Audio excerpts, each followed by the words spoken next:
Hi, I'm Keith Moisoletti, and this is my patient Allison. And Allison, I'm going to be doing an abdominal assessment on you for my class. I'm going to be talking to the camera at times so that my professor can see what I'm doing and I can explain what I'm doing as I'm going. If you have any questions, please stop and let me know. So we shall begin. Alright, so as with all assessments, we start with inspection. So I'm inspecting her abdominal area. I am looking for movements. I'm looking at her breathing. If it's bilaterally even.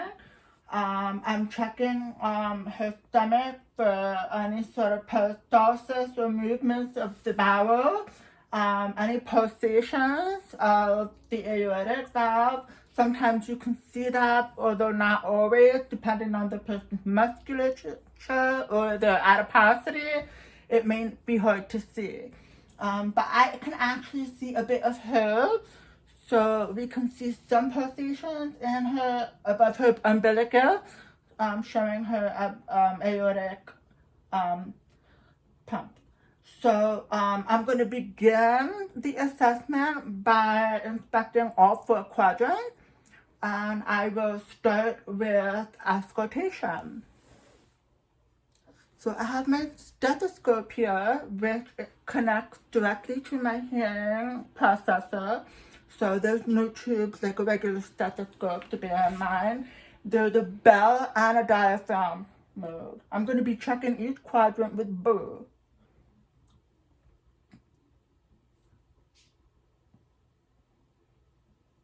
So you're looking for gurgling sound to that tell you that her bowels are active. It should be about 5 to 30 per minute. So we have that, and go in a clockwise motion. So this is the upper right side, left side. Excuse me. And then moving down to the lower left quadrant.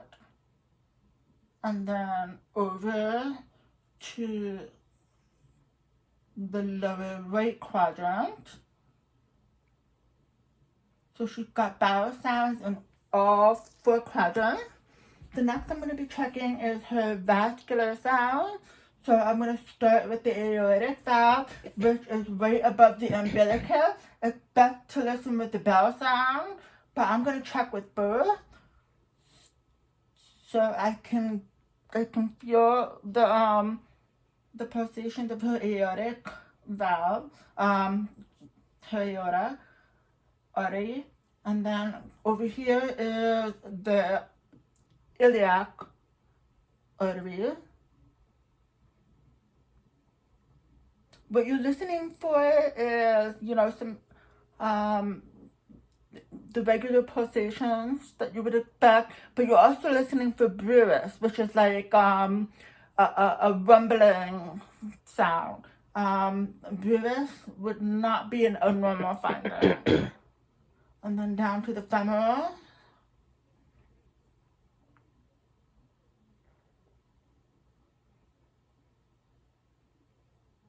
Okay, good.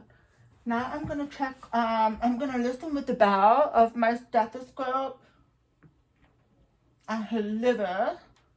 I'm listening for friction rubs, which would indicate, excess fluid or your inflammation of some sort. And that would not be a normal finding. I'm also going to listen for any splenic rubs. The spleen is kind of up on the right side above the ribs.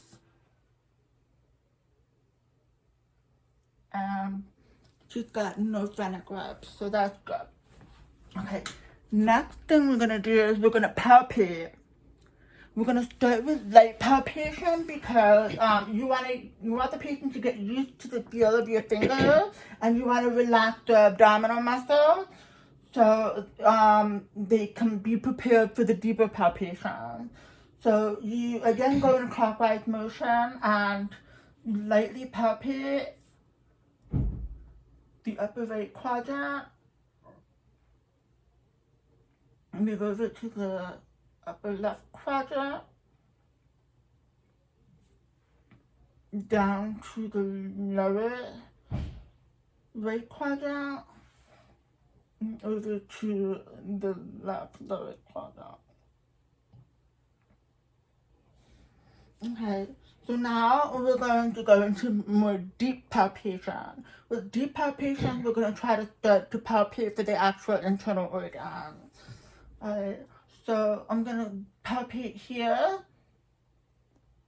And I'm going to check for, she's going to let me know if she's had any pain or tenderness, or, you know, if I feel any inflammation.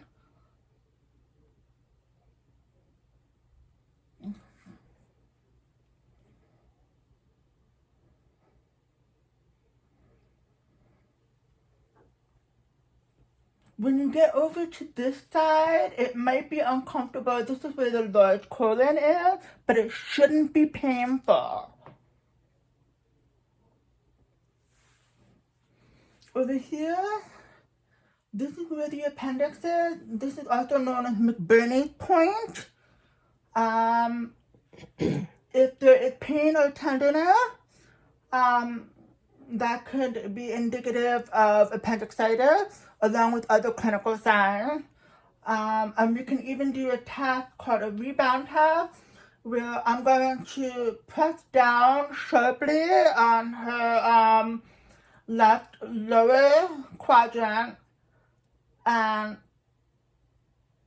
release quickly and ask her if she has any pain. Was there any pain when I pressed in, or any pain? Because that's called the rebound. It would be more painful upon release than upon touch.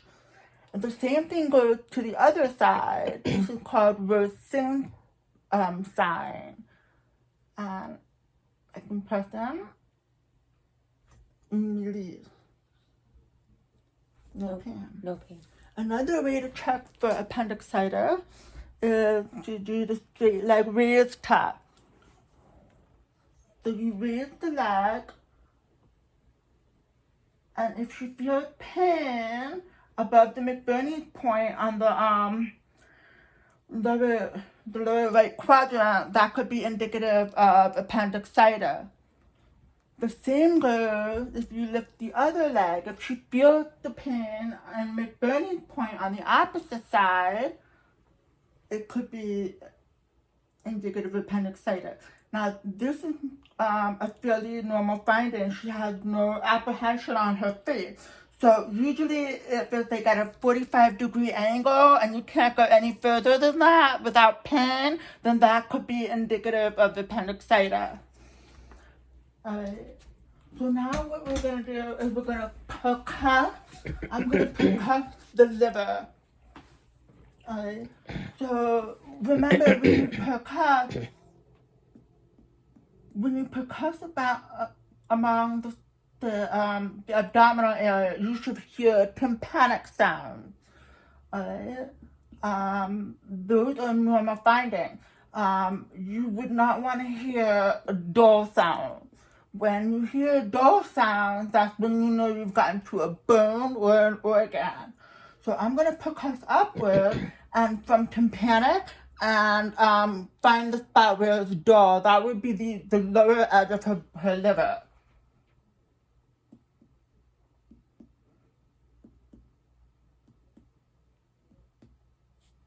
So right here. So I'll take a pan and mark it.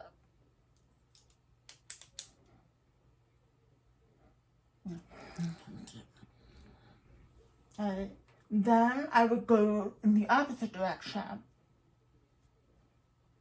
Remember to percuss in between the intercostals, because if you percuss the actual rib, you're going to get the dull sound. So you want to go in between.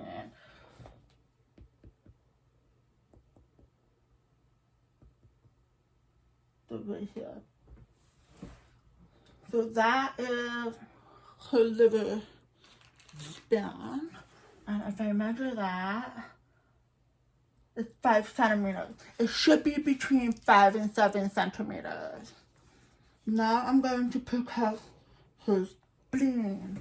The spleen is very difficult to do because it's on the right side and up more. So you really shouldn't be able to palpate it, but you might be able to hear a palm percussion.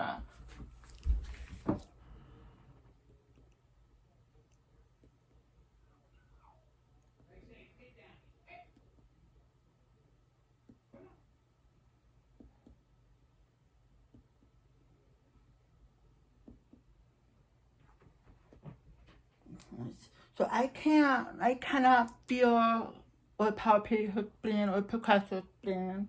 So that would be a normal finding. Another thing you can check for the liver border is under the rib cage. When you take your finger and you kind of pull up, and you can feel the liver, the border of the liver at the tips of your fingers. Another test we would do is for ascites. I'm going to ask Allison, can I have your hand? Alright, so I'm going to put your hand here laterally, midline, and then I am going to do a sharp push.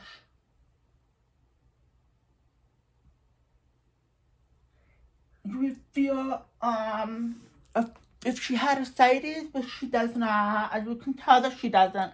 But if she did, you might feel a fluid wave bouncing back into your opposite hand from where you push. Another way to assess for ascites is, if I can have you turn to your side. Okay. You can percuss, because the fluid would go to the dependent area, it would fall to the bottom.